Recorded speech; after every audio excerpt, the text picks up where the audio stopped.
Welcome to Arcade Couch, the best place to chill with your friends, get your gaming goodness each and every Monday, usually. Today we're releasing on Tuesday. Find out later.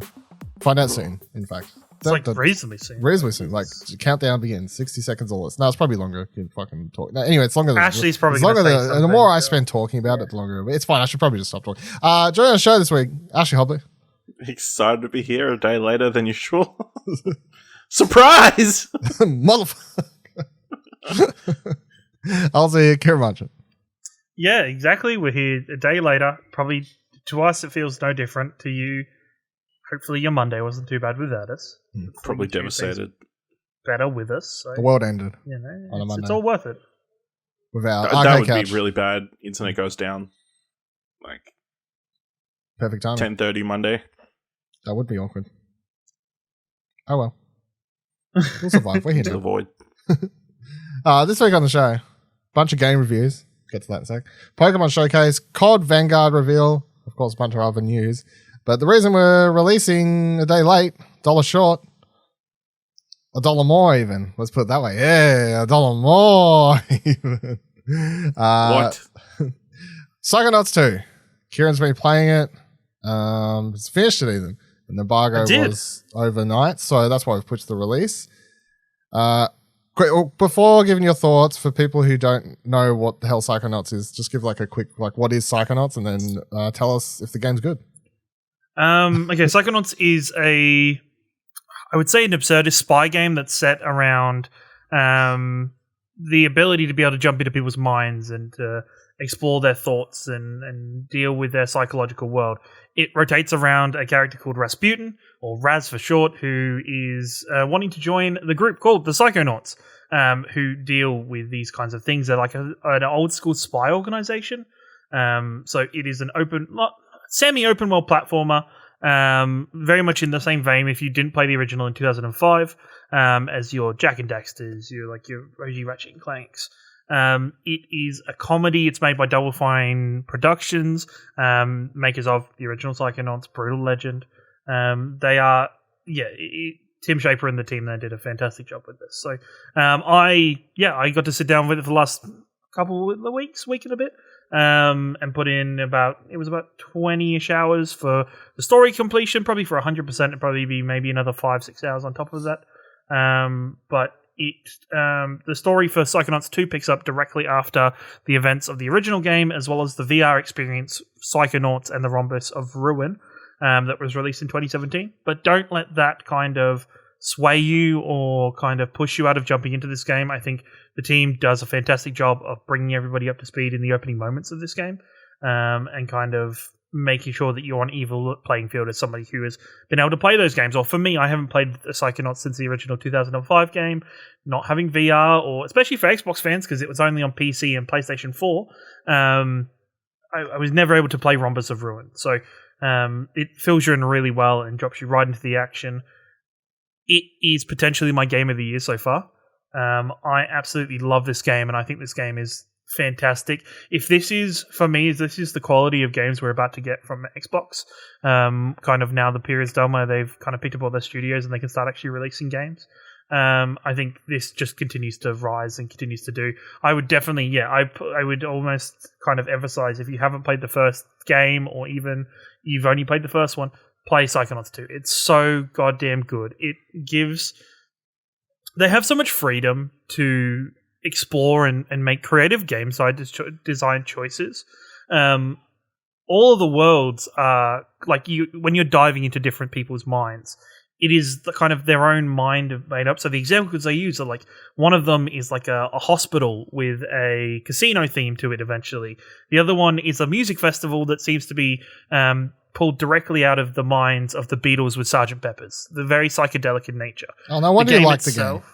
I know, no wonder I like the game. That world did have me in chuckles quite a bit, because it knows what it's talking about. But the team at Double Fine's kind of knowing or kind of foretelling style of comedy shines through fantastically throughout all of this. I think none of the comedy feels out of place, or none of it feels forced throughout it. You get the ability to laugh and enjoy all the characters, but at the same time, it deals with a lot of kind of looking at how different human beings or different people deal with trauma, how different people handle kind of traumatic and terrible events, and it's really interesting where if you played it, or even if somebody younger wanted like a kid or something to decide to play it, they wouldn't be able to see it. They'd probably be able to enjoy it as the crazy, wacky adventure it is.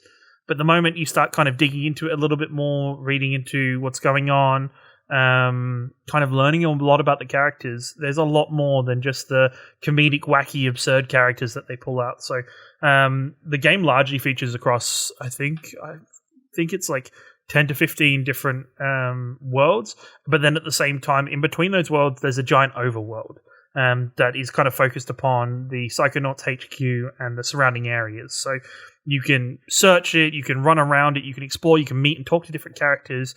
You have side quests you can go and do, and different things you can do with that. I think it's so much fun and so enjoyable, and everything is kind of so lovable about it. For me, it is just as good, if not better, than Ratchet and Clank. And I don't think you can, even though that they've got the same basis and the same starting point. I think they're two very different games now. The ability with the mines and the different places you can go in Psychonauts lend itself to having so much variety in its gameplay. There is, the different missions and different things that involved and different kind of objectives you're having to achieve. You never feel like you're overstaying your welcome with anything. You never feel like you are playing the same missions, just reskinned a bit differently.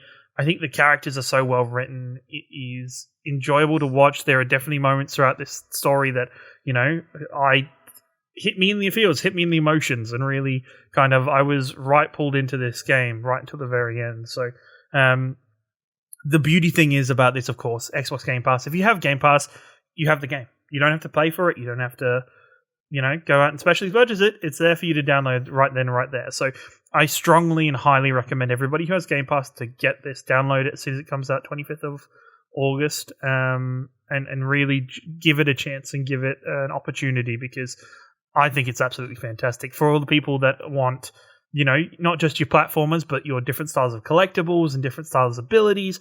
All of that's in there. There is a shop you can purchase upgrades for your character from, pins to give yourself special abilities or different versions of your abilities. You can rank yourself up. The more kind of things you collect in the world, the higher your rank gets, the better abilities you get, all the way up till, I think, like the max ability is like stop any cooldowns on the rest of your abilities for the rest of permanently. But that's at a point I haven't even got to. It was so I cannot continue to say enough good things about this game. Even with its kind of more absurd art style that's very different from Ratchet & Clank, which I would say Ratchet & Clank is a very beautiful game. At the same time, this Psychonauts has its own beauty and its own amazing worlds that you can kind of access and get to because of its art style. I'm really excited for Xbox and for this to be the caliber of game we're getting, hopefully, especially from Double Fine, because I think this is the best game Double Fine's ever released. And Brutal Legend was amazing. At the same time, it was kind of weird because there was an RTS game strapped into a adventure game. And the original Psychonauts was great. And I think just throughout its history, it's been a little bogged down by its independency. And now it's involved with Xbox Game Studios, and to see them kind of have this kind of take the next step in their development cycle. And this game does not feel like it's changed at all in terms of the soul of what Psychonauts was in 2005 when it was released. I hope we don't have to wait another 15 years, almost 14 years, to kind of get the next installment for this game, and I'm definitely kind of pretty confident we won't with this. But Double Fine's backed by Xbox money now, so going forward, yes, this is their exactly. last. People keep forgetting this does come out on PlayStation consoles. It's their last. Yes, last yeah, PlayStation definitely does. release. Yeah. Which on PlayStation as well, I definitely think people should pick this up. I think it is, it's absolutely fantastic. I can't speak enough good about this game. And even when I've been writing my review, it's hard to put how much I love this game into words and how much I feel about this game. So I mean, not to make you do more work, but you can always just write a review and then write another article that just says "I love you" a bunch of times, and then I definitely will. I think what I need to do, because kind of writing the review, it's kind of keeping it concise, but then also at the same time, there's still this sense that and I'm looking forward to going back into the game and just existing in the worlds, finishing up the collectibles, experiencing different powers that I didn't get to choose yet, I didn't get to pick up or alter yet, and kind of explore every inch of this game because there's so much to it. Do you know what? so do you know much- what score you're giving it, or you don't know? It's a high one. It's a high one. I'm still wrestling with how high I want it to go because like there's a very strong part of me that wants to give it the old double digits, but I think I'll probably Means go a What's 10. holding you back? Yeah. The only thing that's like kind of the only holdback is like, and this is where comparisons come in, right? Because I think Ratchet and Clank is. Would you like, have given is Ratchet probably and Clank a 10 though? I wouldn't have. No, I wouldn't have given Ratchet and Clank a 10, but I think this is better than Ratchet and Clank. So, yeah, I'm wrestling with myself on it. I think it doesn't have the technological kind of forwards that Ratchet and Clank had with like minimal load screens. There are still very minute loading times when I played on Xbox Series Well, X. it's still it's on PS4 and Yeah, it's stuff. still backwards compatible. Exactly. So yeah. it's still kind of held back by that. But I think the story, the writing, and how deep the writing goes and how much fun the game is to play really sets it apart and puts it honestly in the running for Game of the Year for me this year. It's And I think for a lot of people. by the time you're listening to this, you can go to explosionover.com and find out. See what I eventually see do. what Yeah. Let's see what he writes. Yeah, see what score Ciaran's decided on. It just reminded me of like a quick funny story. I don't think I ever said when I went to write my Last of Us review, I was so distracted by my thoughts for the ending that I actually ended up writing that article about the ending and like just word vomiting that out before I could even like concentrate on writing a review. Because I tried to write the review first, and all I could keep thinking about is how I just wanted to write about how people don't get the ending, and I kept like starting the review and just kept writing stuff that would go straight to the ending. I'm like, I just need to like get this out of my system. I need to like vomit this out, and then I could go back. So yeah, sometimes it happens, but that's the whole thing. Yeah. Well, Do you feel like Saucy? Obviously, Psychonauts was like kind of a niche game. Do you feel like this is going to have more widespread appeal? This should definitely have more widespread appeal. And honestly, I only think Psychonauts was niche because I don't even think originally it was because it was on the original Xbox and Double Fine was less of a known name at the time. And you know why I don't quite think it was as popular? It's just because as someone who hasn't played it and just look and would see the box art, and I didn't have an Xbox. It's absurd. It didn't have the the main character on a box did not have cute platform mascot appeal. Yeah. That's surely a thing. And I use the word a lot through, like, even when I've described it now or describing my in my article, is that it is absurd in nature. Like, so what you're saying is people are judging a game by its cover. Yeah, I think so. Definitely, I would agree. But Psychonauts. I think this is kind of I think definitely having Xbox Game Pass and having it be available that way is helping a lot.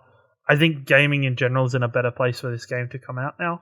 And I'm just excited to hear people kind of dive into it and experience everything and experience the story. Because does it end where you can get a third one? By the way, definitely, definitely, it's not a closed door. Like there is kind of the funny thing about Psychonauts is in the first game and in Rumbus to Ruin, Rasputin wasn't actually a Psychonaut. The first game is set in a summer camp that he goes to and then kind of meets different Psychonauts that way. And so this is actually like kind of in this game, he's actually joining the intern program for the Psychonauts. And so it kind of how that goes forward and how that plays out and the characters it introduces through that way definitely sets up and builds a world for it to go even more forward. Like it is, I think the 3 games we've had so far in this world is definitely the team wanting to draw this kind of long narrative and kind of link everything together. I think it's now just kind of that was the first 3 books, and now we can move on to the next story in the Psychonauts universe. It does such a great job of not only building its main characters and the cast of characters that you were in the original games, but adding a whole bunch of more and adding more kind of depth to the world. Even just, honestly, having the overworld, I spent I think it was almost 2-3 hours when they first let you have a run around the overworld, just exploring. Just picking up all the side quests, exploring it, work out what I could get to, work out what stuff I need to come back to later once I get different powers or different abilities. And I got very lost in it. I think it just head to toe, it's just such a complete package of just enjoyable playtime and fun, and just like even down to the music score's fantastic. I think the voice acting is amazing in this game and really well done. I think there's just so much to love and to accept about this game that, you know, I kind of finished Psychonauts 2 and since I kind of I want to replay Psychonauts 1 again, but also at the same time I want to find a way to play Rhombus of Ruin, because that game so intricately links into this game and directly into this game that even though I know that story, I want to jump in and experience it and experience the moment to moment, because I think Tim Schafer and the team do, like, their writing style fits so well in terms of the very surface of it. It is just like a cartoony style comedy. You would almost liken it to your, not so much Adventure Time, but like regular show kind of writing, like that kind of thing in it, where it's like these absurd over the top stories that are funny, but the moment you kind of start to pick at the story, it will show you a whole lot of depth and a whole lot of kind of intricate and interesting layers that it is definitely something that you know, even 2-3 days after finishing it, I'm still sitting and thinking about different characters and different aspects of that game, which is, you know, for many people probably very surprising about a kind of quirky, cartoony adventure platforming game. And I think it just speaks volumes to what storytelling can be here in 2021. For people who are interested in playing this, like myself, who haven't played the original Psychonauts, there were Double Fine's posting a video when the review embargo goes up. There'll be a video on their YouTube channel that's a previously on catch up. Yes, which video. I think will be the same video that plays when the game. I think it when is, you start from what I read in the email that we got sent. Yes, they do a very good job of just kind of catching you up. And I think it's very self-aware that they understand that a lot of the audience that they want to capture with this game, A, won't have played Psychonauts 1, but even the people that enjoyed Psychonauts 1 might not have been able to play Rhombus of Ruin. And also the game's very old, so a lot of people who played it probably have forgot stuff. Yes. Yeah, exactly. And I think and the other thing, I really love how the VR game is so intricately linked into this whole story. And that they haven't just treated that game as just like a VR experience or just kind of like a random spin-off thing. It is like, no, this is important to what's going on. The events of this game lead directly out of the ending of that game. So it is, it really builds a complete package, and it shows positive signs for what they do coming up and coming forward with this game. Right. Well, keeping on the games that are on Game Pass train, 12 Minutes. Finally released last week. A game we've been waiting for a while. It's published by Annapurna Interactive, developed by Luis Antonio.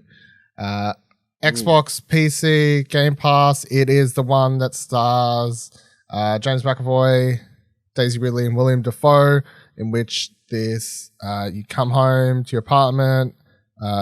You play as the husband. You come home. You start having a lovely evening with your wife. A policeman knocks on the door.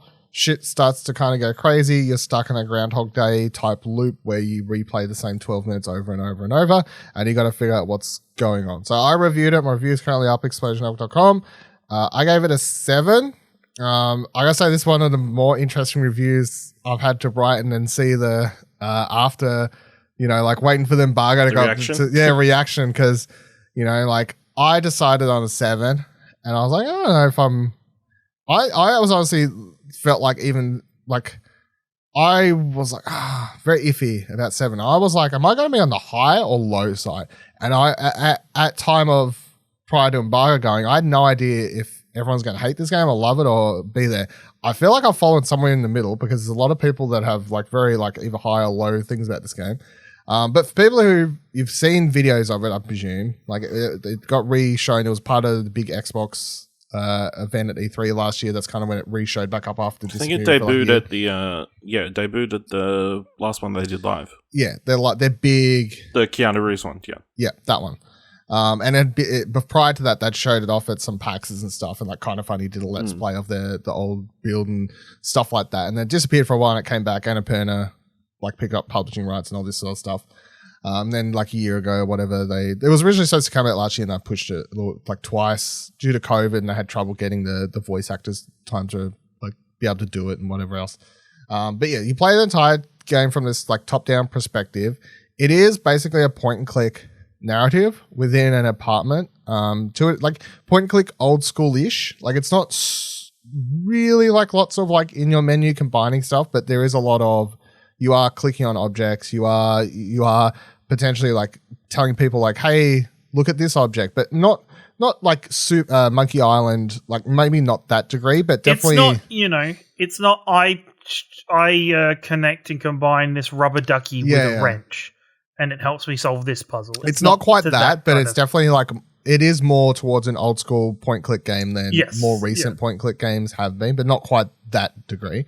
But it does get quite, as I said in my review, it does get quite obtuse at times and it gets quite repetitive. For better or worse, like you want to see it through, but you like, I don't think it's a spoiler to say the entire game does take place in this fucking apartment. In the 3 rooms. There is literally a kitchen, a bedroom. Well, yeah. Well, a living room, a bedroom. It's like a studio bathroom. Apartment space, but with like a bathroom and a bedroom and a closet. Yeah, and that's the game. So, like, you start the game, you walk in, you basically have the first run through. The cop will knock on the door, restart loop. Okay, what goes now? At that stage, it is totally on you. The game really gives you little to no direction. There are no hint system in the game at all. Personally, I think there should be one in this day and age. I just think that I think a small hint system is fine in these games. I think if someone wants to click a toggle to enable a more advanced, like straight up, like do this hint system, I don't give a fuck if that's why you want to play the game. I think some people, I don't mind these games if they give you like really sort of like mysterious hints that can kind of nudge you in the right direction. I think that's like really helpful. Not like straight up, hey, click thing, do thing. Like not that degree. Just like, hey, have you checked? Have you? I think it believes it does that in some way, though. It thinks it does because every time you loop back, the character may mutter something and be like, oh, that blah, blah, blah, or something like that. But I just don't think it was, and it didn't always do that. And like, I didn't always pick up on the hints personally. And the further you get into this game, the more ridiculous it becomes to push forward. And like, so it took me 7.5 hours to finish this game. That's 7.5 hours in this fucking apartment. Now, I was interested enough in the story that I never really got bored because it kept being like, okay, what's next? What's next? And, all right, you get little strings. I'll put it out there straight away. And if you're on Twitter, you've probably seen a lot of people either being rude and straight up tweeting spoilers about the ending or like hinting at their thoughts on the ending. I didn't like the ending. I did not like the ending, the direction this took in the last third at all. I think it doesn't ruin the game, but it definitely doesn't land it. Like I was much more intrigued at the start and the halfway point when stuff started happening. But the reveal, the M. Night Shyamalan twist, if you will, in the last third as things start getting revealed, I was not a fan of it at all. And in my review, I call it like shock factor over, like I just think it's going for shock factor over anything else. I don't think it works at all. Well, it's a common writer problem where you have such a cool start and you have such a cool idea, but pulling the ending off and kind of wrapping it up can be, can just be the hardest challenge in all, and a lot of people fail at that challenge. So. It really does feel like they started writing it and then we're like, oh fuck, like how do we? Yeah, it sounds like they came up with the idea, but not they didn't start with the ending. And it's like, what's the craziest thing I can come up with to end this scenario with? And that's kind of where you end up with this game. Well, especially with these ones, I feel like there's the discussion of, okay, do we feel the need to explain the time looping? Do we feel the need to explain why this is happening? Some stuff just goes, we're just going to ignore it and say it is what it is and whatever. And I feel like where a lot of stories go off-road, and I can't say that for this because I'm only like part of the way through this game, is that a lot of these go, no, I have to explain why time's looping, and then when they try and explain that, it just kind of starts ruining the rules of the world and just not explaining things and just kind of making things far more complex than they have to be. Yeah. I will say, like, I did enjoy all the performances. I think that's one thing that, like, I definitely feel like if the game's voice actors had been subpar, it definitely would have ended up with a lower score and I wouldn't have enjoyed it as much, because sometimes those, like, having good performances kind of helped elevate what I thought, especially when it came to the ending, and I just thought it was just going off the fucking rails of the story. At least the performances were doing as best they could to sell me on something I really wasn't buying. Like that's the degree I got. But the thing that makes the game so enjoyable, and like the reason, like even if I didn't really like the direction that the story took then, the reason I kept playing it and like never really wanted, like once I got going, I kind of just got addicted. I ended up staying up to like 1:30, 2 o'clock the night I started playing, not because I was in a rush to even beat the game. I had time, like embargo wise, to keep going, but just because like I got in a rhythm, and like every time it's that thing where you'd spend like half an hour, 45 minutes trying to solve a section, and I'd beat it, and then I'd feel like that sense of reward because, you know, like finally figuring out, be like, oh my fucking God. And then I'd like I'd be like open, I'd have like 2-3 new choices or like things that I could try. I'm like, okay. And I'd want to try them. And then I'd be like, oh fuck, I'm so close to solving this now. Like, I think I've got to run a thing where I talk to him, and then like I tell the wife this thing. And then maybe if I pick up that object and I place it over here, that'll cause a ripple effect. Like, and that's what a lot of the game is. It's just that sort of thing. And I think there's a lot of things that even I didn't figure out. Like there's some achievements I got for really random shit. And like, I think I got like an ending that wasn't actually an ending. Like it didn't roll credits, but it was like, hey, this is like the bad ending, or like maybe, I don't know. Like there are definitely things like this in this game you can get. So that was, you know, there's a sense of discovery as you're fucking around with how the characters will react to you doing certain things. Like I straight up killed the wife at one point. Like, by the way, I don't think this is a spoiler to say, you can grab a knife off the kitchen, you fucking stab her. Like, just fucking go. See how that plays out. Yeah. Cool. There is.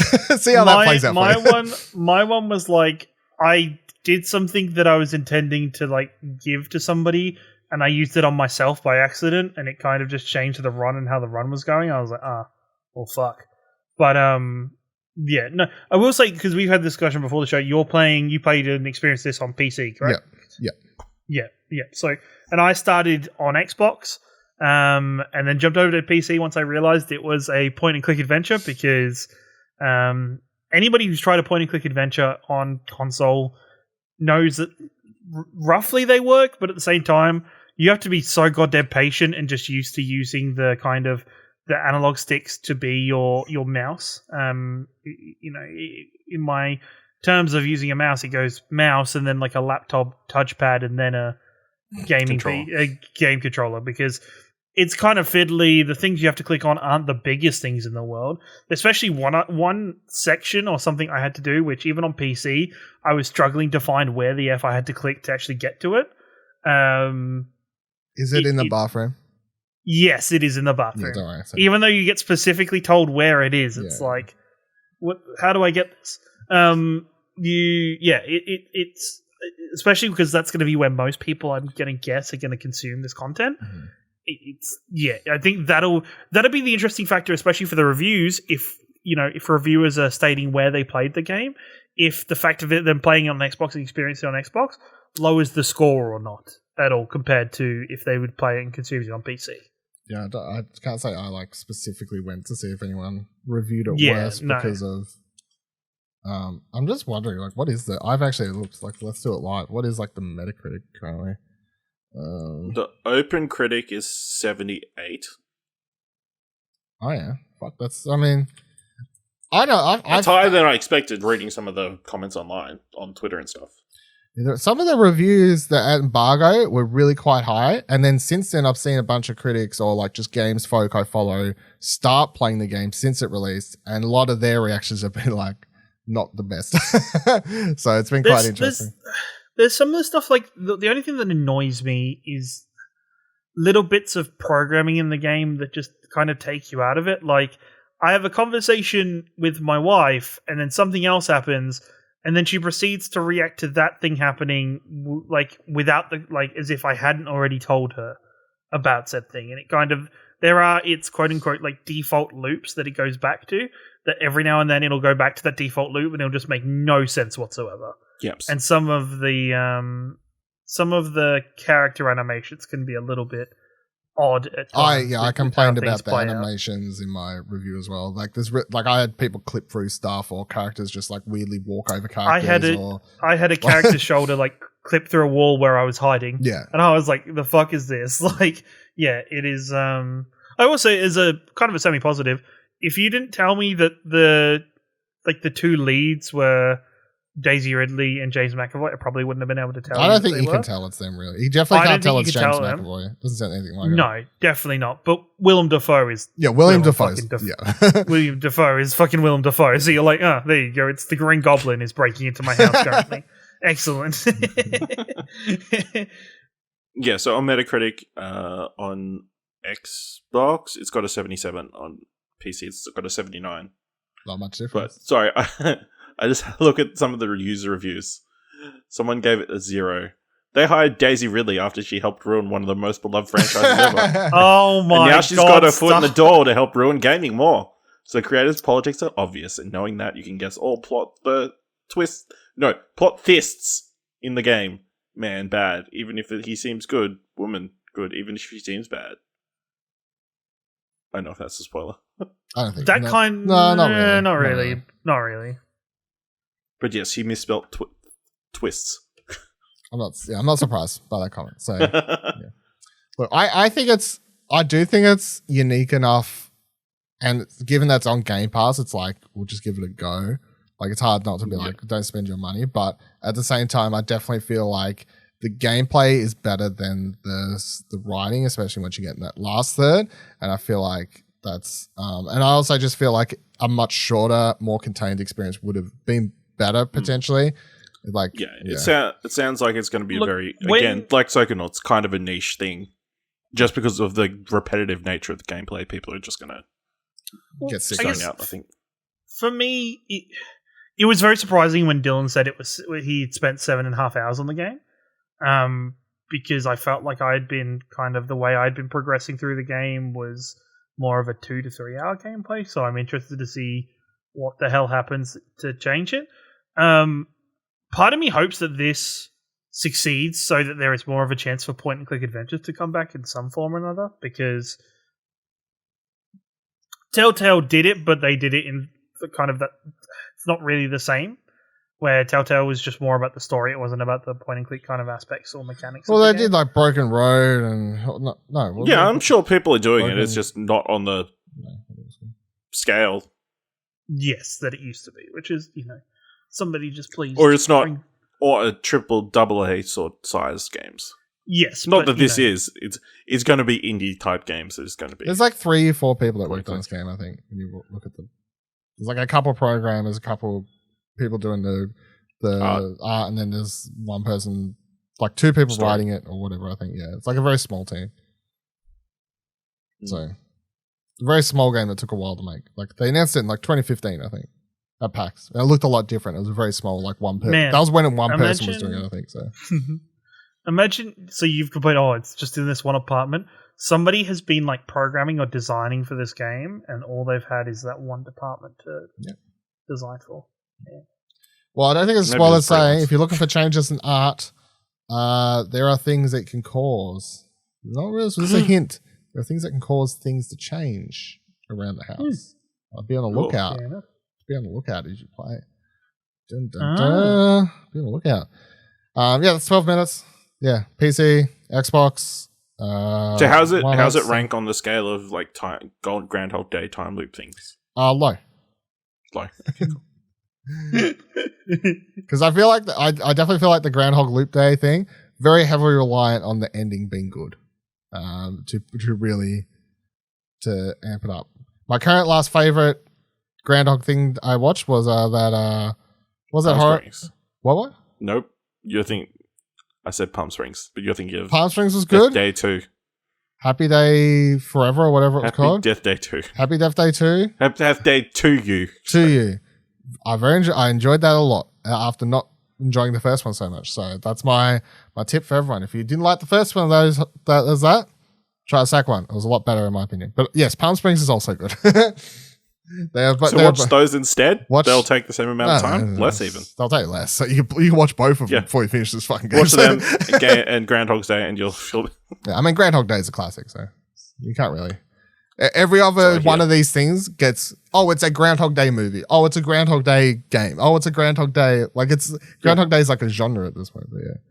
But all right, continuing.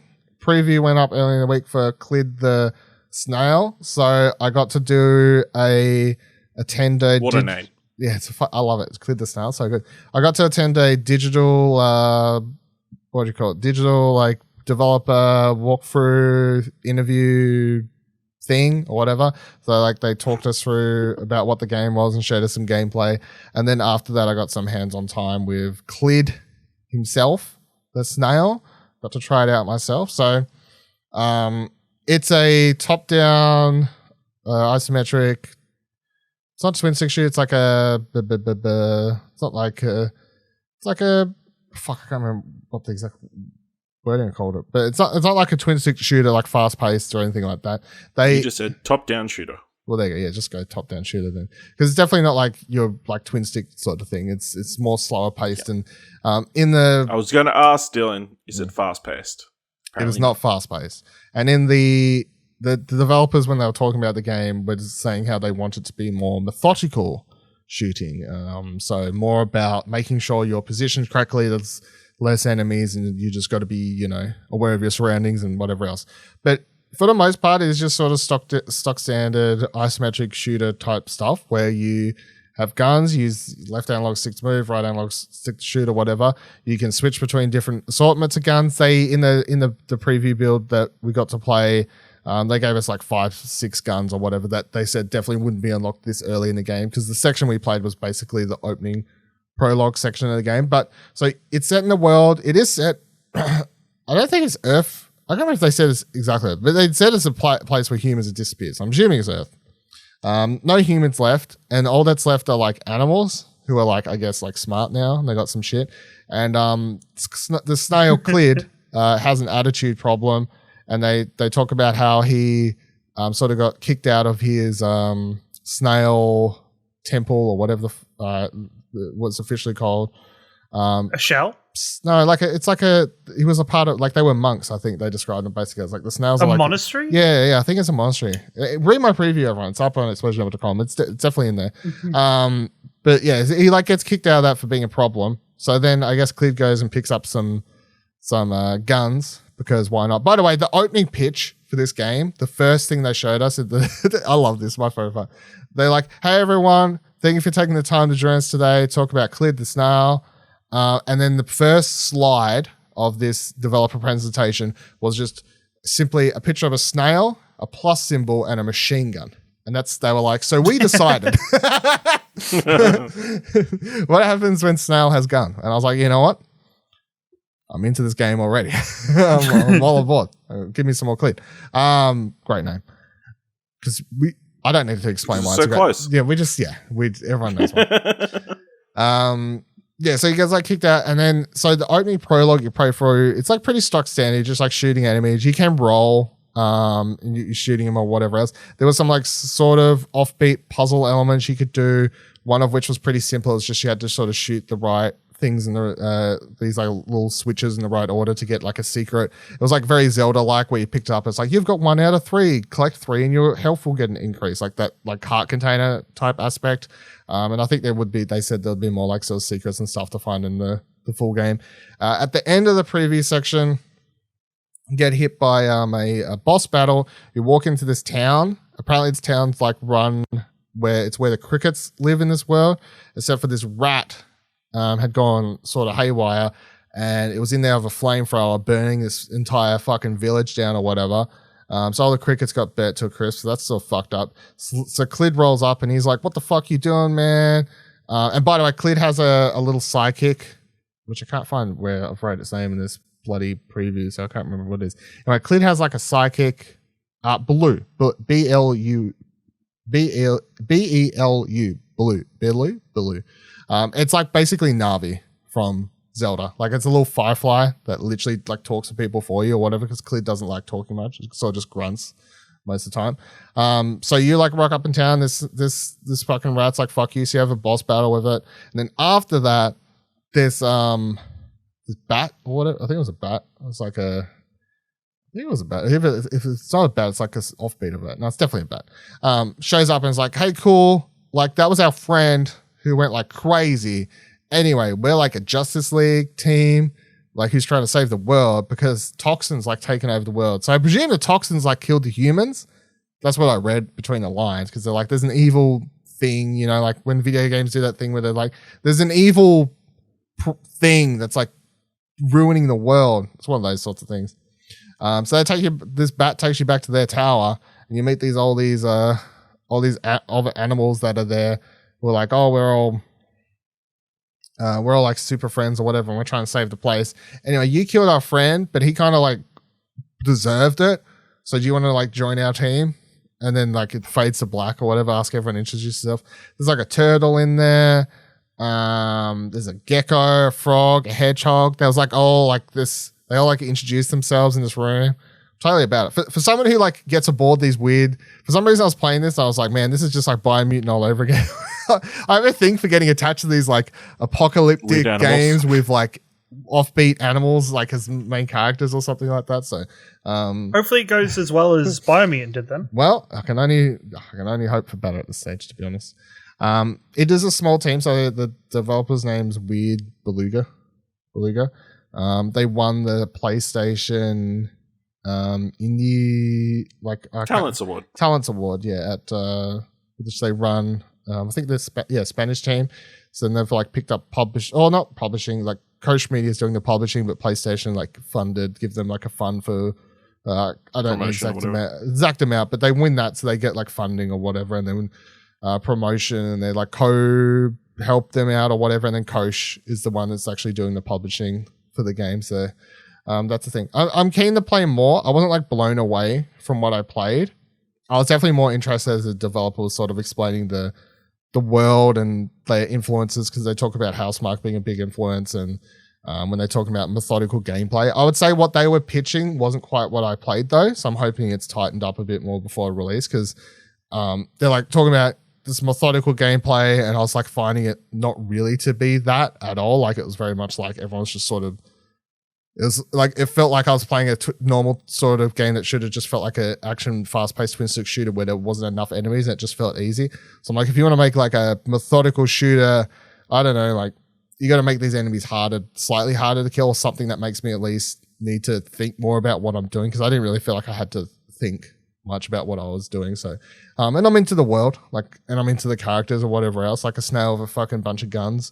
It looks cool. Like it's literally a snail just walking around like strapped to the fucking arms race with like guns on it or whatever else. So, yeah, it's supposed to come out some point this year. It's coming to like PlayStation and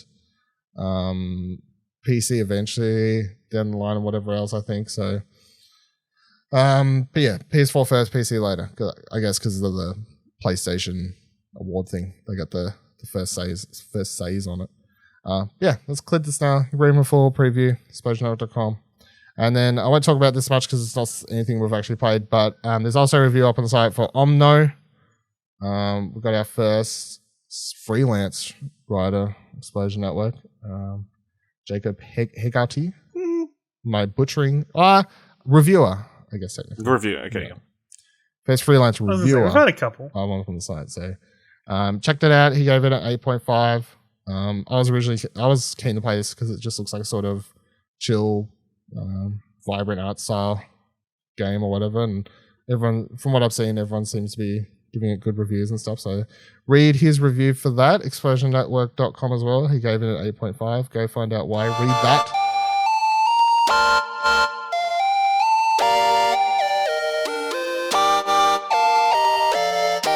Let's get into the news now. News. Finally. You know what? It's nice though that there's been like, you know, we're getting to that point of year where there's games coming out to talk about. Yeah, lots of games.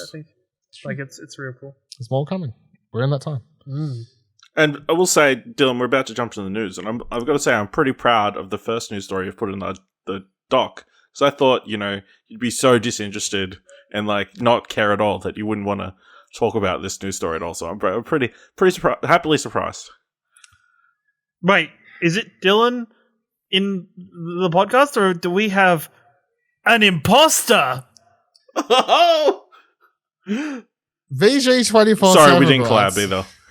Among Us developer disappointed there was no collaboration with Epic on Fortnite Imposters mode. So in case you've missed this, all this, Fortnite's new Among Us inspired Imposters went live, and staff at Innersloth lament that Epic never asked the studio to work on collaboration. Fortnite Imposters is suspiciously similar to the smash hit indie game that took the world by storm last year, Among Us. In both Fortnite's new mode and Innersloth's international hit, team of players work together to either eliminate everyone else or work out who's lying. The similarities and the fact Epic opted to ride on the back of Among Us' success without input from the team at Innersloth haven't gone down particularly well with the staff at Indie Studio. Granted that what Among Us did wasn't particularly new, but when you look at the styling, naming convention, and vibe of the Imposters mode, it all comes off as a bit sus. So a bunch of people said, I think it just hit me particularly hard today because of all the BF Dungeon stuff, which by the way, quick note, I was going to talk about, but none of us have actually played it. I know I haven't. I think Ash was thinking. I played like an hour and a half, maybe. No, yeah, so I was like, I don't really. Still pretty early, yeah. Because I know like that story relates to, like, I get the general gist, but I know it relates to like a story spoiler towards later in the game. So I really haven't read too much about it because I didn't want spoilers. So that's why like asterisks on the boyfriend dungeon stuff. But it didn't be particularly hard today because of boyfriend dungeon stuff. Plus this, it just hits so weird personally because it just feels like being a woman / POC in tech, said Victoria Tran, who was doing like, she did PR for Innersoft and whatever else, yeah. Amongst the people.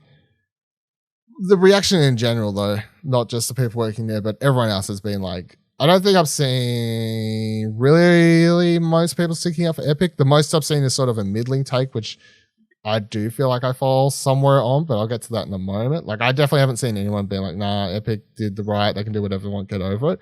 I've even seen people being like, look, unfortunately, this shit happens, and this is, game development, like BL champ. And then most of the most reactions I've seen is just people saying, Epic is fucking thieves, and that's all they've been doing since Fortnite started. Like, look at the Battle Royale mode, look at them, PUBG. So, Ash, start with you. How do you feel about this? Yeah, I mean, it's not great. Obviously, you can say, oh, we were inspired by Among Us to add this certain mode, and it kind of, I've only really watched the trailer and that kind of thing. It's like very much set up after their past season where, Agent Jones goes missing. There's all these problems in their base or whatever, and they're cleaning it up or whatever.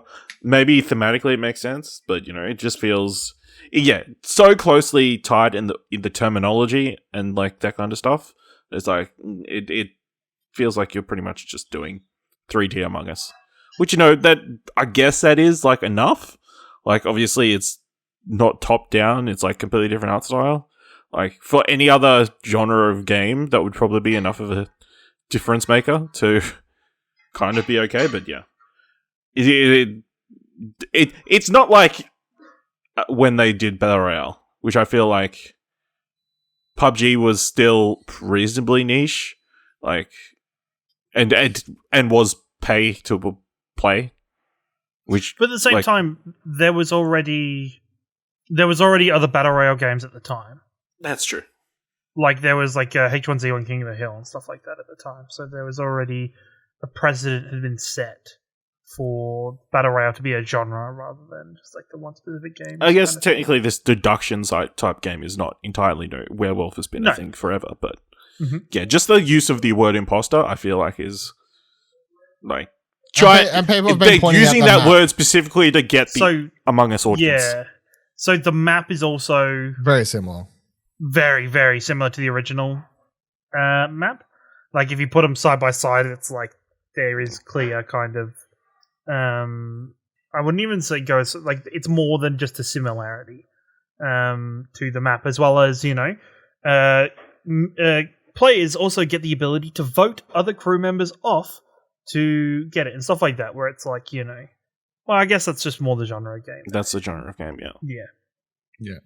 It's an interesting one because that's the thing. Like, Among Us is obviously inspired by like Werewolf and similar sorts of games, but even if it was inspired by that, the way Among Us delivered its style of that game was unique.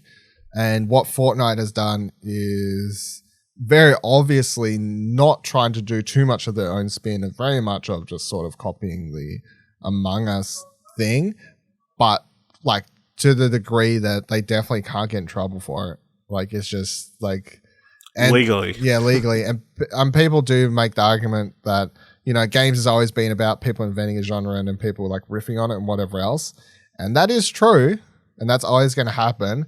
I think the problem lies in the fact that Fortnite's mode is just so similar to Among Us that it really... But I think it's that, and the other thing is it's Epic, multi-billion-dollar company, and they're copying Among Us, tiny 5-person studio. Yeah. And they've got in trouble for a lot of like taking over creator stuff. Be that the fact that they did the PUBG, like did the Battle Royale thing, and then they got into there's been a lot of drama and trouble over them, of course, like copyright stuff when it comes to using dancers and like who owns the copyright to dancers. And that was a whole thing we went through last year where people were like artists were making arguments about who owns the right to these dancers, that Fortnite is making millions of dollars off people buying the emotes for the dancers, and people that created them are not getting any money from that. So there's always been these issues with them just sort of taking what they can, you know.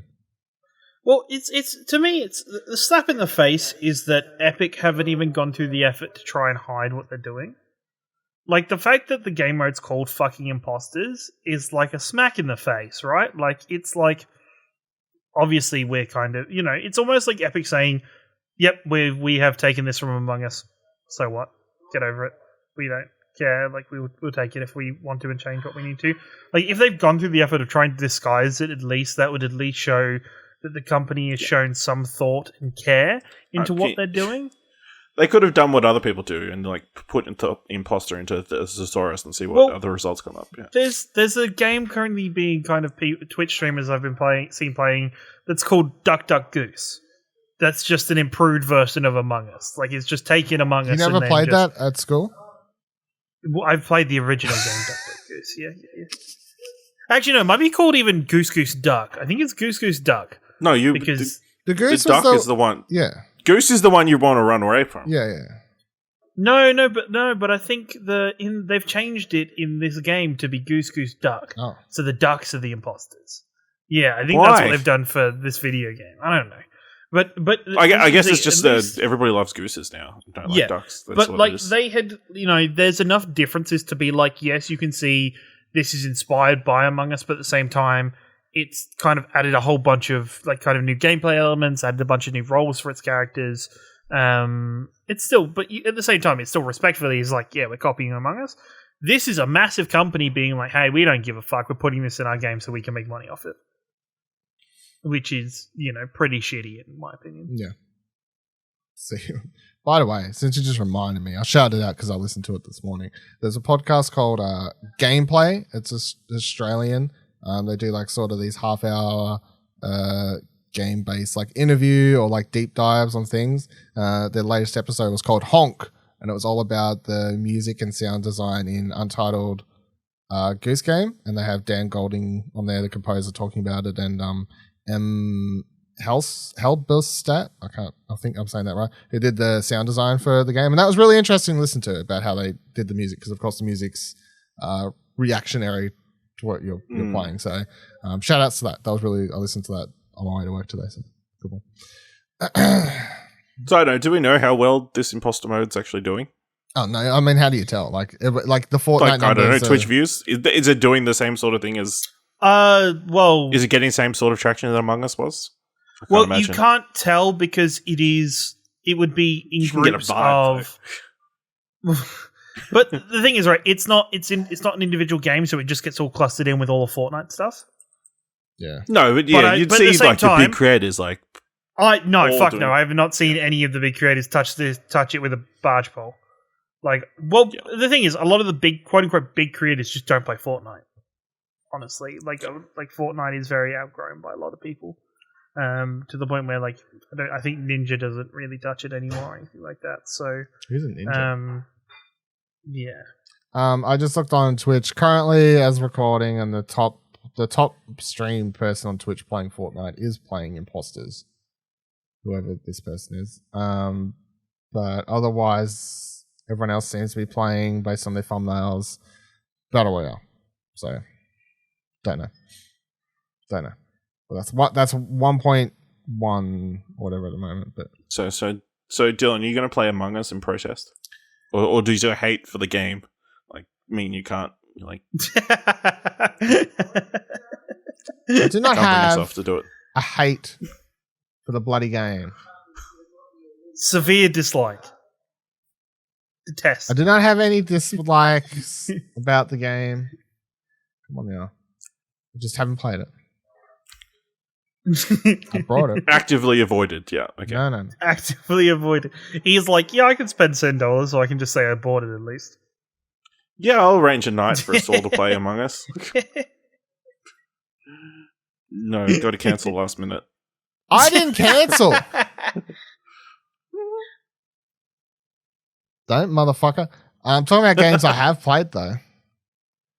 Press Start writes, Skyrim Anniversary Edition is yet another Skyrim release with 500 community mods, including fishing. Bethesda announced the Skyrim Anniversary Edition, which by our calculations puts Skyrim in contention for the most re-released video game of all time. The new edition is releasing later this year on November 11th, and those that have the special edition of Skyrim will be able to upgrade by paying a small fee. It's releasing on PS5, PS4, Xbox One, Xbox XX, and PS4. The Skyrim Anniversary Edition includes 500 pieces of community content, including new quests, dungeons, weapons, bosses, spells, and more. But most importantly, you can now fish using an actual fishing rod rather than your hands. Bethesda revealed more get fucking QuestCon, but it really wasn't that much, so I didn't bother looking for a different article. Fucking whoop-de-doo-da-da. Who's playing this shit? Anyone? No, I'm good. I'm good. I'll play it when Elder Scrolls 6 drops. Yeah, just a flashback. Yeah, who's buying this? I really want. I know people do buy it, so I don't know why I'm saying that, but it's just. Why do you ask when Grand Theft Auto is the highest selling game of all time? No. The game that came out on the PS3. Skyrim came out on the PS3. It's true. It's true. So there you go. In case you missed that memo, Skyrim. If you want to play it again, fucking play a new game. Like, honestly, play anything we've talked about, literally. Like, I know this sounds bad. It's not like I want to shit talk Bethesda or Skyrim, because I really like Skyrim. I have a lot of good memories of Skyrim. But holy shit, if you're spending money buying the same game like 4 times over and that's all you're playing, fucking go just buy literally any other game. Like, that's new. Take the money. Dylan, You're gonna. Some people just like to watch the same movie every day. No, fuck. You can do that if you're doing other shit as well. Take the same money you're going to spend on Skyrim and buy Xbox Game Pass. Yeah, and play Psychonauts and 12 minutes and see how you go. Psychonauts 12 minutes and every other Bethesda game that you want to play. Yeah, it's probably going to be on fucking Game Pass anyway, let's be honest. Actually, if, you know what? It's a free upgrade to Special Edition, Edition, so it probably is. So, do you think the fact that it's coming on PS5 means anything? No. It's because it's a free upgrade for the Special Edition. Or, not a free, but a slight cost one. So I think that's a... I feel like they haven't put that much effort into this re-release, actually. Yeah. I think they've just looked at it and gone, we can make some Next Elder Scrolls will not release on PlayStation. No. Ashley, you can't... It ain't happening. Stop. It really is not happening. If that bloody space game, what's that called? Okay, Starfield. If Starfield ain't coming to PlayStation... Next year. November next year. Yeah, fucking, we'll see it when we believe it. If that ain't coming to PlayStation... Elder Scrolls is not coming. A brand new franchise is a bit different to a game several games in. It'd be awfully weird. I'm just saying they're different circumstances. See you here in 6 years when we're all 47 and you're like 68 and the only way the next Elder Scrolls would have come out on PlayStation was if it was already to be released like in the next 12 months. When that game comes out in the next like 3 to 4 years, it's too long gone. Xbox is like, that is mine. Yeah, that's early. Come on. 6 to 10. Going to be on episode 421 of 420, actually, Blaze it by the time Elder Scrolls comes out next one. Actually, he'll be having his 40th birthday. We'll be living it up. He didn't hear my joke, and he just said a very similar joke. I can tell. Damn it. Ciaran was much kinder. I put him at 68. So. Oh, you put him at 68? Shit. Yeah, I was going to say next year. Nice. Moving on. Wellplayed.com.au. Shoutouts. Right. 343 Industries has confirmed that Halo Infinite will not have a campaign co-op or Forge mode when it launches later this year.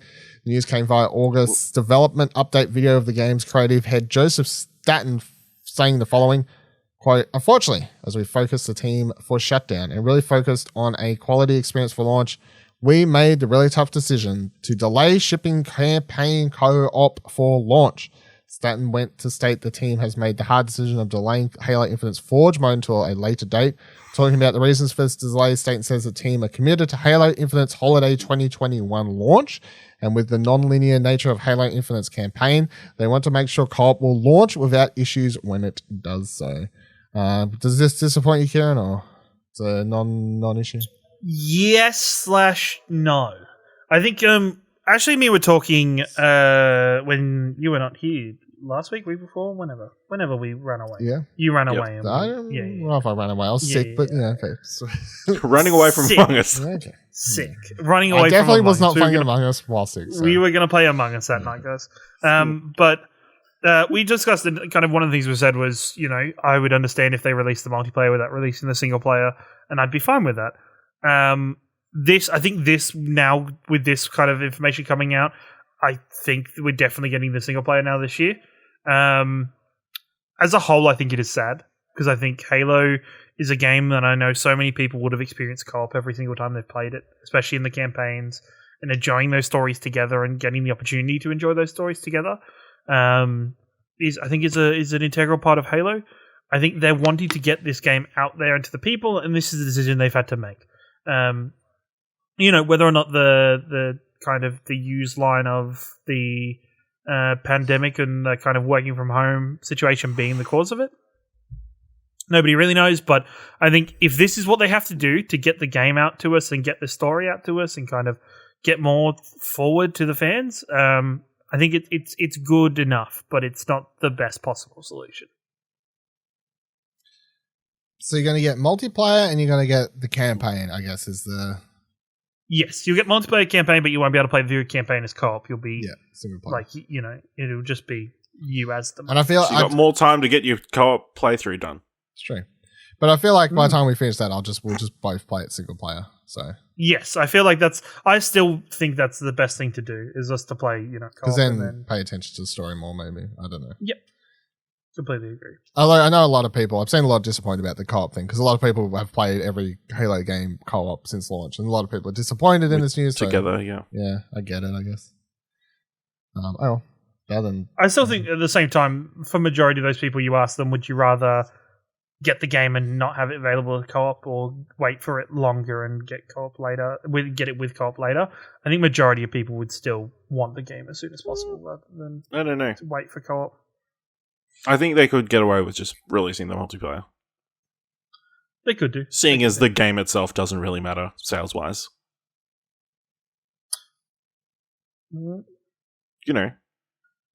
Because it's obviously it's a free Battle Royale game. Multiplayer. All the multiplayer is free, so you could just release that. Right. Sorry, I don't know why. I thought you were going to take a jab of Xbox Game Pass somehow, so I was just waiting to ride that one out and wait for what happens. Also, they don't care about game sales, so it does. They don't care about brick and mortar stores and whether they sell games in there or not. So yeah. Earlier in the week, Pokemon, or earlier last week, I guess, whatever. Pokemon Showcase.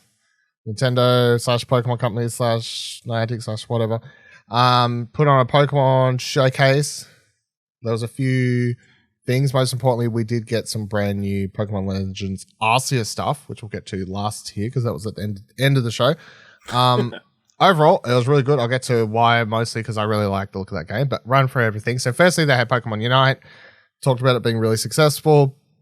They said that the mobile version is coming September 22nd. Pre-registration is now open. The more people that pre-register, the better gifts every player who pre-registers is going to get. Memo, Swine, and Sylveon are being added to the game very soon. Pokemon Cafe, which is a game that came out and no one liked. They're redoing it, changing things up. Now you're going to get Pokemon Cafe Remix, which is so Pokemon Cafe is like a weird game where you do like cafe stuff, and there's like a match or block. It's whatever one is. Kind of. It's like a really weird puzzle game. Yeah, I remember trying it for like maybe 15 it's not minutes. Very puzzly. Yeah, I tried it for like 15 minutes. It's very passive. What is this? Yeah. It's not fun. No, I didn't like it. The art style is beautiful, but the gameplay it is. The art style is very good. So gameplay is enough to put you to sleep. Yeah. So which isn't good with a mobile game because then your phone falls on your head. So we'll see how that Pokemon Cafe they say that's coming out later this year. Pokemon Masters EX, the mobile game, 2-year anniversary of that game's out. There's an event happening for that. Dynamaxing in game if that's something you play. Pokemon Go, 5th anniversary is now underway for Pokemon Go. Holy shit. That's crazy. I know, so Pokemon Go has been for 5 years. That is fucking crazy. Ultra Unlocked Sword/Shield events are happening now. Wooloo, Scuba, Falkinks being added to the game, and Zacian and Zamazenta raids are currently underway. So then we get to the meat and bones of the thing. Pokemon Brilliant Diamond and Shining Pearl got a brand new trailer, sort of really showing off the look and I actually really liked the trailer. I didn't hate it. I saw a lot of people sort of like making fun of the like zooming in on the text or like whatever, but I don't know, it felt like sort of nostalgic, and I haven't even played this game, but like if I like that nostalgic feel to the way that I was editing the trailer or whatever. They did announce some new stuff coming to it. So there's a Grand Underground section, which apparently was in the original game where you could sort of explore and build out your base or whatever. But now you've got, dependent on what statues you put in the base of Pokemon, there are now these like new areas where Pokemon will spawn in there that you can capture. And it's different to the main game where they'll actually sort of be walking around and you can see them and all that sort of stuff. You can now change your outfit in the game. And overall, it just looks obviously prettier and better than the original slightly, but of course it's not like a major remake. It's just one of those sorts of like what we talked. It got revealed a couple months back. I feel like at this stage you should know if you're going to be interested in playing this one or not. I like the look of it. Definitely. I'm keen. And then they announced the old game Palkia edition Nintendo Switch Lite, of course. So Drew from House of Mario could buy that and add it to his pile of fucking 21 Switches he's got lying around. He's only got 3, he told me. Yeah, last time it's about to be 4. That's out November 5th. And then let's get to the main bones. Pokemon Legends Arceus, who last time they revealed the game and they showed off a little bit and was like, oh yeah, I think we kind of get an idea of what this game is. This trailer and everything gave us a much better look at what this game is. So in case you missed the memo last time, it is like a Pokemon prequel. So it's set in the same world as Diamond and Pearl. And this is like before. So it's kind of like, no, it's weird because there's like they're introducing new Pokemon in this one that aren't around in that game. So it's like, all right, so you're introducing us Pokemon to be like, yeah, they went extinct. Yeah, like, we captured all of them. Yeah, like we took them elsewhere. It's like a weird meta thing happening. I don't really know. But they did showcase more of the game, which is like, to me, it looks like a mix between Pokemon, Monster Hunter, and Breath of the Wild to a degree that people want. It's definitely not the Breath of the Wild Pokemon that everyone wants, but there's like a sprinkling of that, I guess, world exploration that people want from a Pokemon game here. Not the degree that everyone wants, but there's a little bit of it more than you've had. But I think mostly it looked like Monster Hunter Pokemon to me. People have been saying it looks like Genshin Impact / Pokemon, but I've played like 10 minutes of that, so I don't really get it. But so the thing they showed in the gameplay for it that made me think like Monster Hunter combined with Pokemon is because they have this whole thing where it's like, and we got this explained last time. They're like, oh, Professor, you're creating like the first Pokedex, so you're supposed to go out and like capture them, and like they're like it sounds like the more you capture a Pokemon, I guess similar to playing Pokemon Snap, the more you like snap pictures, the more details you get, the more fuller the Pokedex entries get. So that's a sort of like 100% it is to like 100% the Pokedex or whatever. But it says you like go out to areas and there's like a staging area where the tent or whatever, and you can buy like supplies like Pokeballs, and then you head out into like the open world or whatever, and then you've got like a mission like try and capture X Pokemon. And in Monster Hunter Stories I was playing earlier this year, not Stories, Monster Hunter fucking, what the fuck was it called? Whatever the one I was playing, I can't even remember, not Stories, but the one that came out prior to that, the Monster Hunter, like actual Monster Hunter game. Playing that, it's like you have a staging area, you could buy supplies, and it'd like go out and kill X monster, and then that's what you'd do. So like it kind of reminded me of that sort of similar setup. So you can, like, as I showed last time, you can sneak in the grass. I guess if you're high enough trainer level or whatever, or a Pokemon's weak enough, you can sort of, it seems, just throw a Pokeball directly at one, bop it on the head and try and capture it. Otherwise, you can throw out your own Pokeball with your own Pokemon in it, and it'll initiate a battle, and then it does go into your typical turn-based thing. But it's kind of cool how the camera just sort of like, it like transitions like sort of naturally into that battle screen from the open world and all that. So I kind of like that. And then like this trailer, I was enjoying it like for the first half. I was like, yeah, like I'm totally into this. But like the part where like it totally kicked into gear like about halfway through where they like start flying around, then they're in the ocean, and I was like, oh man, this shit looks real good now. And like I feel like I don't know if I'm in like, because there's been some interesting stuff said about this where people I think have been like, I don't get the hype for it. It doesn't look that good graphically or whatever. And it just like, I've seen a lot of tweets similar to that where I was like, wow, none of my excitement for this game was built off the graphics at all. I gave zero fucks about the graphics. I was just like, this looks so like this isn't my dream Pokemon game. Like we're not definitely at that like the fully open world Pokemon game that everyone's dreamed of playing. But from what I've seen with this, the idea of just like exploring and like trying to capture Pokemon and having it be somewhat halfway between what we want and whatever else, and just the new types and just like seeing Pokemon interact with other Pokemon or whatever, like it's definitely getting there to the degree that watching this, I was like, I'm 100%. Like I'm more excited for this than I definitely was for Sword and Shield or whatever. I'm definitely more excited for the, I guess also the future of Pokemon based off this, because this is Game Freak. This seems like the direction the core Pokemon franchise is heading now in this, and this is the first stepping stone to officially heading in the direction that everyone wants. This is what people have been asking for. Well, here's the first go at it. Here's our first official go at it, and maybe it's not everything you want, but by God, I legit think it looks really, really good. And I'd always give a fuck about what it looks like. Hype.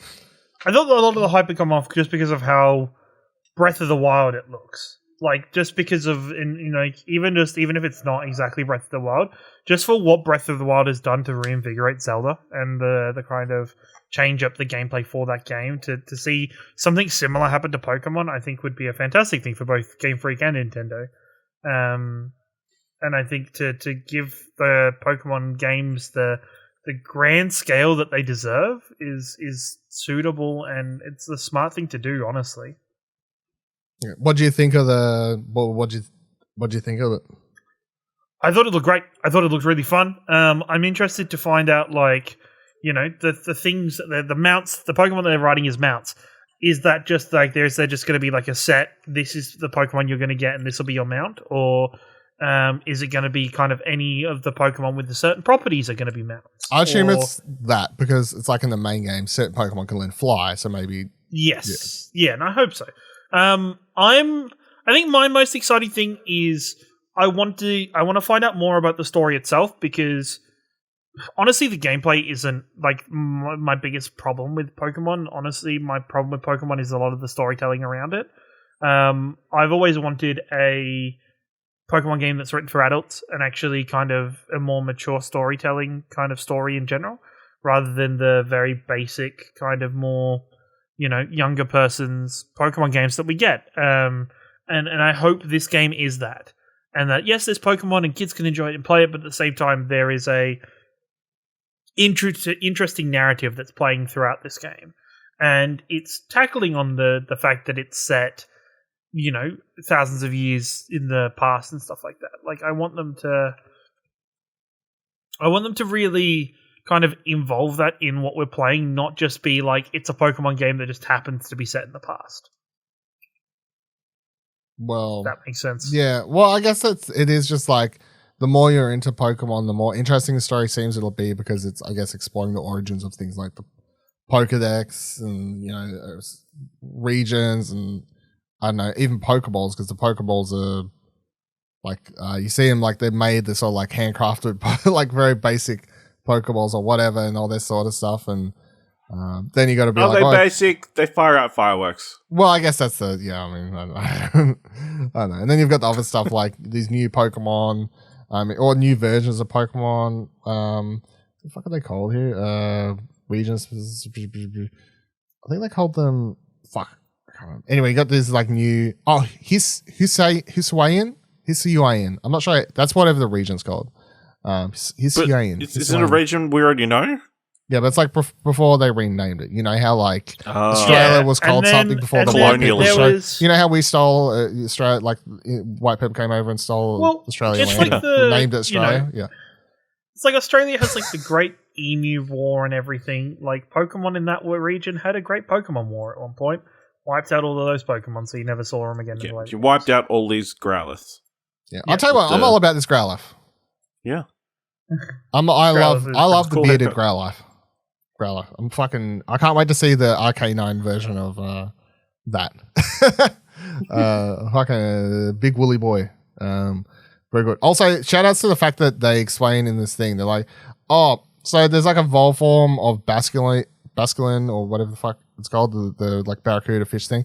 And like, oh, this one, like, you know, like it eats the souls of other Basculin and like it keeps the souls, and then that's how you get this version. But like the way the trailer just says it like so casually about like eating souls or whatever, I'm like, what? Like, I know like that's not like an uncommon thing within Pokemon lore, but just the fact it's like thrown out in this trailer is such a like, like we like, Yeah. whatever. It feasts on the souls of its enemies. Yeah. Like, it's very Side cute note, game. interesting Cute you fun can game. actually take damage from Yeah, Pokemon. Pokemon will fucking attack you in this, like It's straight up only like fair. tackle you. Yeah, That's- see, if you it's die, good. you just like go back to the staging point or whatever. No, says. I think should it get- should be game over. Oh, that's the get other a thing. reason The- to black out. Well, yeah, I guess that's true. I guess you'd black out if you ran out of Pokemon too. I guess the other thing I just got reminded looking at that trailer, I completely forgot to mention, is the other thing they sort of briefly go over in the trailer, which is the Pokemon styles. So ripping off Ghost of Tsushima, you can actually switch styles, attack styles with the Pokemon. So it seems like there's like 3 stances, and I assume it's, you know, one favors like speed, defense, attack. Maybe there's 4 defense as well. Make the most sense if that's what they're going for. And you can switch them up, and I guess it affects the damage you would take, plus that maybe the power of certain moves or stuff like that. And you can apparently order your Pokemon to do that. So for people who are also like, oh man, these games got too basic, like it's 3 moves, attack, you know, like you just fucking put the best moves on and go for gold kind of thing. I guess that's also quite important because it is adding a new element, like picking the right stance. Do you think To attack adding with, this or defense. complexion will have ripple-on effects to like the other Pokemon games? Like, do you think they will continue then to kind of change and add these mechanics into the next systems if they're, you know, or do you see this game being a jumping-off point and they jump off to this style of game and kind of make the future Pokemon games more akin to this each time? I think this is the direction Pokemon franchise is going. I think that this is stage 1, and they're both as a developer going to find out what works best, and then got to wait until see what everyone loves or hates about this sort of version of a Pokemon game. But I definitely feel like this is direction, because when Sword and Shield came out, everyone was like, yeah, the big wild areas were great, but other than that, everything between those areas is like your typical Pokemon game where it's just like route this, route that, you know, like just straightforward stuff. I'm like, I don't really care for that. But the wild areas are great, big walk around, explore. So everyone wants that. That's what everyone wants from Pokemon for the most part. So I do feel like this is the direction the franchise is going to head. I think it's also worth pointing out that the last thing they got into in this showcase is when they announced some stuff for Pokemon Home, announcing that Arceus and Brilliant Diamond and Shining Pearl be coming to Pokemon Home in 2022. And then they shouted out the fact that ranked battles for Pokemon competitions will still be taking place in Sword and Shield for at least the next year. So you're not going to have Arceus take over as the... By the way, we're going to find out after I keep calling it Arceus, it's actually pronounced Arceus or some shit, but I'm calling it Arceus until... Arceus or something? Fuck, I don't know. Whatever. What? They just had a showcase. Why didn't they pronounce the name? They probably didn't. I probably just... Okay, cool. Dylan just probably, listen. Honestly, I just think this is going to be another skew of games that they... So now they've got, the old school style.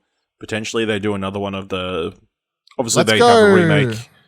Yeah, another Let's Go, another remake of whatever version they haven't done a remake of yet, and then something like this. I'm all about So Let's that Go means you Soul get a Silver, different one whatever. every year. That means, a Do you rotating reckon circle. the Let's Go series just systematically moves through the Pokemon franchise? Probably. I mean, I expected one sooner than now, and they still haven't done the Silver Gold Let's Go, so I'm surprised, but I guess because they did the remake and Diamond, whatever. But yeah, Next year, I think. probably. That's I think what that I think this is kind of like if you want to compare it to like Yakuza. They're like Yakuza's now a JRPG, and the action games are now the Judgment games. So go there. I can definitely feel like going forward, they're like Pokemon main games that Game Freak's working on. they're these ones. If you want the old school sort of Pokemon games, we're going to be making one of those every off year, and it's being developed by someone else. I don't know if it's always the same developer or someone else they change it around to. I don't know, but I feel like that's definitely a direction they could head in, or a combination of remakes, Let's Goes would keep them going for like another fucking 10 years at least. The other thing is, how many more Pokemon can they invent? Look, they invented a Stantler that's grey. I'm all about it. I'm very easy to impress at this stage. Look, the Pokemon that I'd seen from the last rotation for Sword and Shield, they're already kind of getting wackier and zanier. I don't think they're going to run out of ideas to make. Especially when, on top of ideas to make, they're also going to be like just reskinning and recoloring Pokemon that we already know. So it's interesting if they go this prequel route. Like after this, if they do a prequel for a different region, because then it is like it's kind of fun doing it backwards, where it's like, well, what Pokemon went extinct? Like it'll be it'll be very cool if this leads up to a point where we have a game with all the regions, and they've taken the time to build up like a massive kind of world where the massive MMO Pokemon game that we actually want. Yeah, everybody dreams of. Because I think that's always been the thing for me, is that like the Pokemon world in very many ways feels very disjointed and disconnected, just because we're only able to spend time in one of them at a time. So to get a game where they've also spent a bunch of time building them up and giving people information about them, but then to get them all happening at once and getting everything involved and together happening, even if it's a thing where they start as, I don't want to use the word game for a service for a Pokemon game, but even if they start it with just one region and they're going to add regions and build it open world like, it'd be really exciting to have that as a Pokemon. I can't see you ever getting all regions. I could see you potentially getting a game that does like maybe a couple. I mean, they've done that before. Which one had? Fuck. I mean, it'd be simple to explain. You're like, hey, the cruise ship is finally available now, taking trips to. No, they did that. They did that. That's what I'm saying. They did the one. They're like the gold. There's you can go back and play the silver. first. You can go back and play the first ones, or you can go back to Johto. So, I mean, but that was something. That was, you could literally travel back. That was over 20 years ago. Yeah, well, just okay, maybe not that far, but yeah. No, it would actually be close. No, it'd be close as shit. No. When did that game come out? It would be like 20 years ago, just about. So Pokemon Gold was released 1999. Cool. I got my facts right. My jab right. For the oldest person in the call, I'd hope so. Well, Arceus or Arecus or whatever the fuck it's called comes out January. So before that, you've got the Diamonds and Shinings and Pearls and stuff like that in November. So pick your poison, or pick both, or do whatever. I mean, it's a lot of Pokemon stuff. There's a lot of Pokemon coming up, as always. All right, last news story for the week. So I didn't know what order to go to, so I'm just going to go this order because I think it makes more sense. Eurogamer writes, Sledgehammer addresses Activision Blizzard allegations as it announces Call of Duty Vanguard. Sledgehammer Games addressed the recent Activision Blizzard allegations while announcing Call of Duty Vanguard. In a virtual preview of the upcoming shooter attended by Eurogamer, Sledgehammer Games studio head Aaron Halon addressed allegations before revealing game details. The stories and the pain people have shared are simply devastating, said Halon. We love making game. That's what we do. It's our life's work and we love it. But more importantly than that, we're all humans and we're here for each other, working side by side and looking out for each other, looking out for one another in good times and bad. So on behalf of Sledgehammer Games and all their teams supporting Call of Duty Vanguard, harassment of any kind goes against everything we stand for as a studio. Everyone, regardless of title, role, gender, orientation, ethnicity, should treat it with dignity, respect, and equality. While we cannot comment on the lawsuit, what I can say is that as a team, we're committed to making sure all team members feel safe, welcome, and respected. So please know as we start our presentation that these sorts of actions are at the top of our minds and will be going forward. They speak to the core values of those who we are and who we wish to be. On behalf of everyone in the team, we thank you. There's no easy way to switch gears talking about our game, so please pardon me for the awkward transition. The team across the studio have been looking forward to this day for quite some time. They've done amazing work. and it's my honor to be here to share this with you. Of course, they're talking about the state of California suing Activision Blizzard over allegations of frat boy culture, and the lawsuits alleges culture of constant sexual harassment, mainly at Blizzard Entertainment, which has been like the head thing. But of course, people forget the focus has been on Blizzard, but the people keep forgetting it is actually Activision and Blizzard who are being sued, investigated by the state of California, which is the other part people seem to forget. It's not random people. This is a cancel culture, everyone. This is a state government. This is a state fucking government. They don't just do this shit willy-nilly. Yeah. I gotta say, to be honest, so originally there was like that whole thing where like a week or so ago there was like, oh, leak Call of Duty coming soon. And I was like, eye roll, like what a way, like, oh, accidental leak to get attention off fucking what's happening. Yeah, fucking. And I remember like seeing that and being like, I ain't fucking talking about this game. Fuck this game. I was like, this is just them trying to leak to cover the story. And I've actually been, I think between the way they announced it and the people, like the fact that they did say this first, they didn't do a fucking Ubisoft and bury it or like not even make it part of the event. The fact it was part of the preview event, the fact that they open with this before even getting into the game, or they, you know, all this, I think they've done, at least on Sledgehammer's side of things, they've done everything right. They've done it right. Yeah. They've done it the best way. Yeah. And then there's been a bunch of people on Twitter, like the writing staff on this game is quite diverse, which is good to see. And a lot of those people have been tweeting about how, you know, a lot of those people I already followed for different reasons, like Alexa Ray is one of the people on it. For instance, a couple of people, whatever else.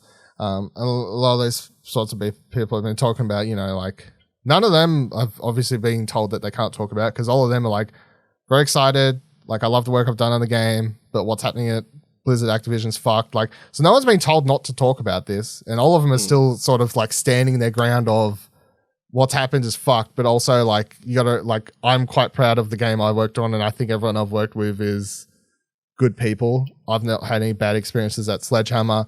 There's been a lot of good stories I've seen coming out about the cross relationship between the Melbourne team and the American team, because of course Sledgehammer opened that Melbourne team, and we talked about that like a year ago, and of course they've done this whole the cross whatever development progress in here, and people have been talking about how good the Australian studio's been and helping out development of the game. What exact side they're working on, I'm not exactly sure, or if there was just all hands and pots or whatever. So yeah, I will say for me, who was like, no, I'm talking this fucking game, fucking Activision trying to cover it up. And I'll still say, I think that they definitely, the way that leak came out, I was like, that's Activision fucking leaking that to try and cover it up.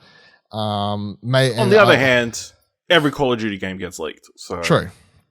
But the time, I don't know, it's But hard not to be like, it's hard not to be cynical. yeah.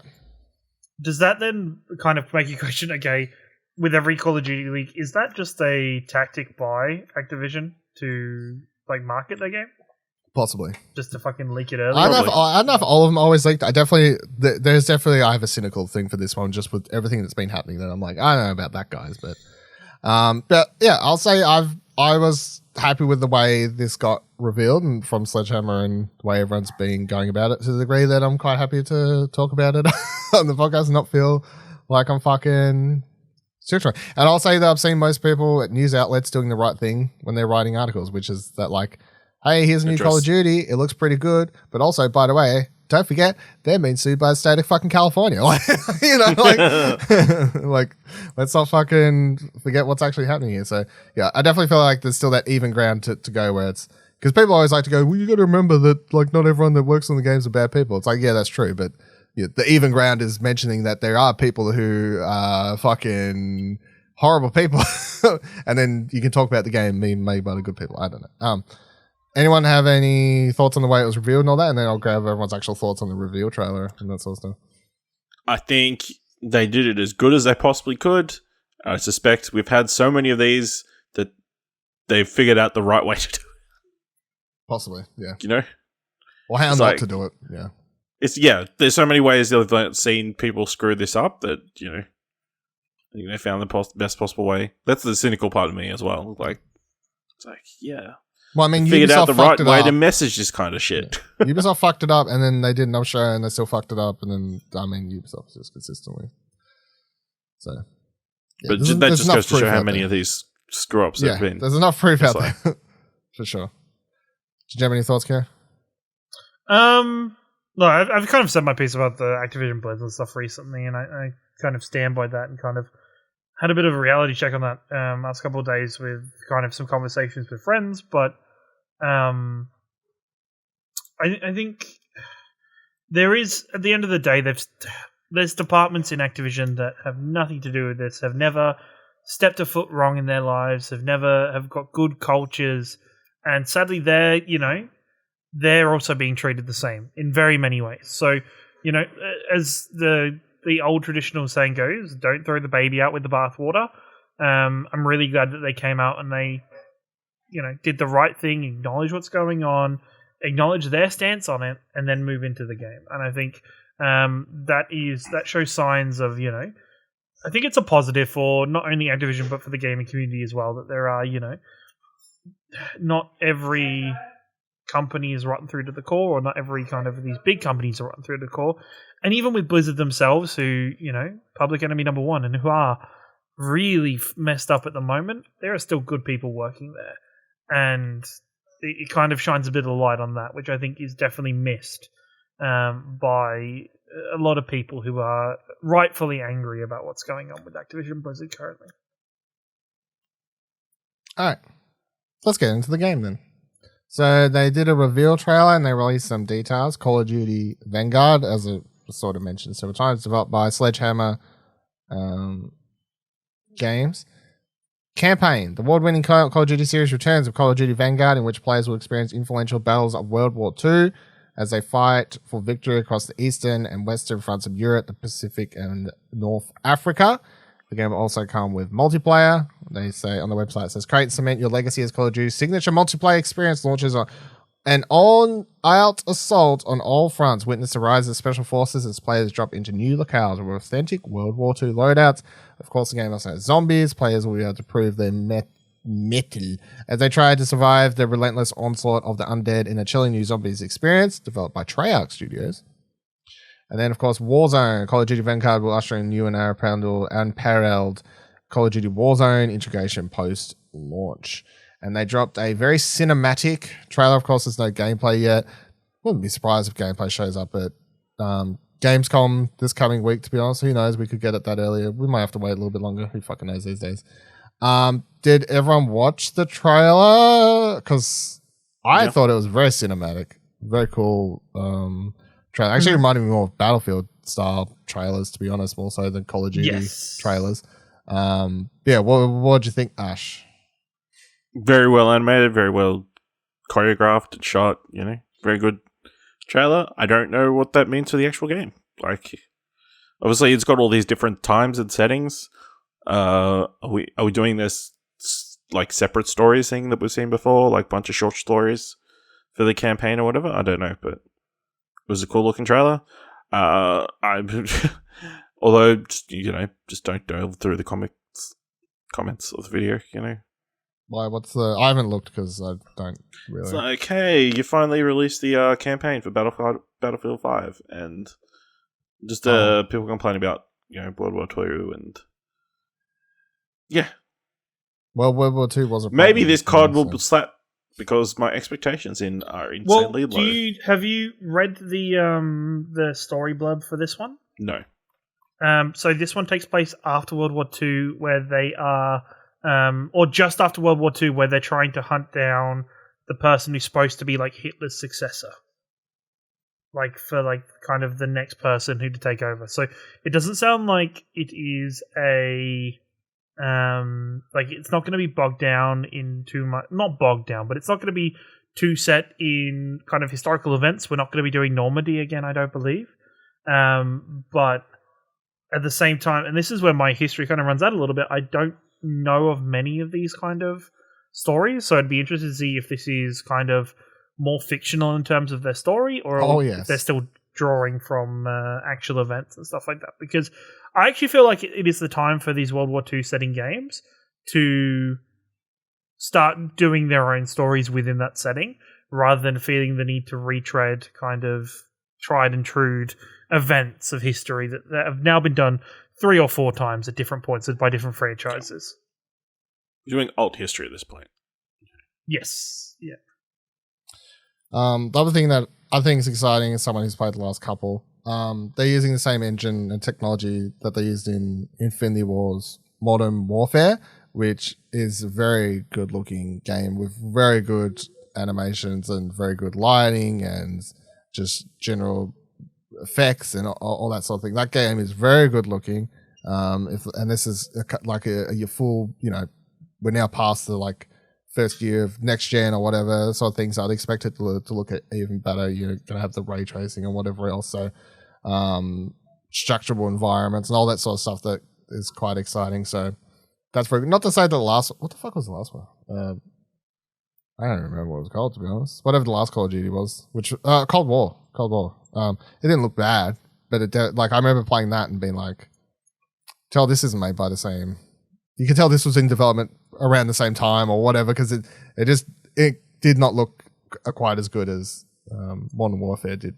It played Infinity War. So, I mean, I'm keen, and I've always had a soft spot for the Sledgehammer developed stuff. So, and there's Would you say out of the 3 developers for Call of Duty, do you think Sledgehammer is your favorite of the 3? I'd say Sledgehammer Raven, I guess. I'll probably go Sledgehammer as my 4, favorite. actually. Raven's my second favorite, I guess. I think I always have a soft spot for Infinity War just because of Call of Duty 4.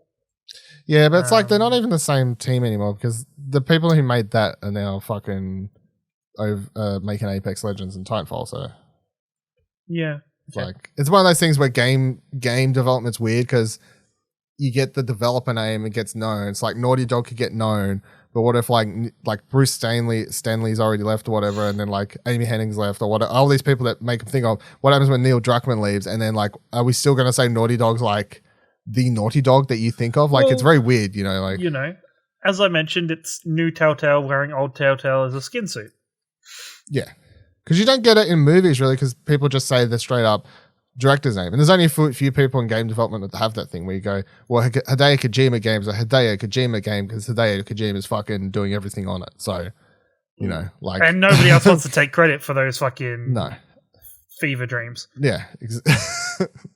So yeah, I know. It's one of those weird things. So, I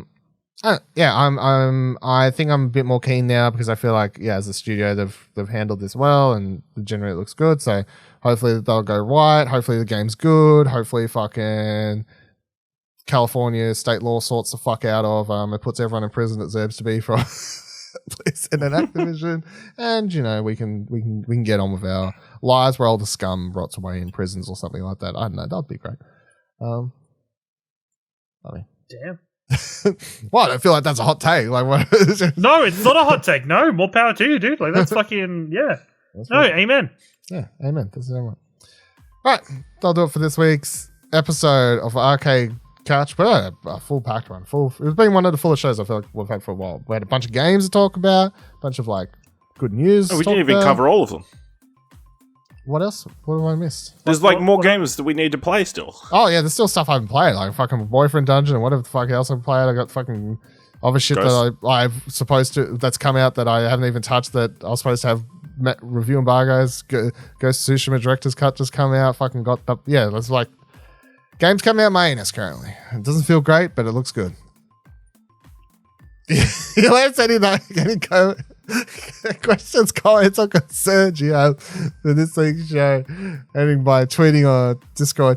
Head to our Twitter's explosionnetwork.com/Twitter. You can join our Discord, explosionnetwork.com/Discord. And if you liked this episode up until about 30 seconds ago and you thought it was worth $1, head on over to our Ko-fi page, explosionnetwork.com/support. Donate as little as $1 or set up a recurring payment. That would be much appreciated. Until next week, see you here, same time, same couch. Less disgusting images. Yeah, we might need to change the couch. I was going to say, the couch might have some stains on it currently that we don't know where it's coming from. I assume it would be bloodstains if you're like pulling them out. Hey, you went too far. You do.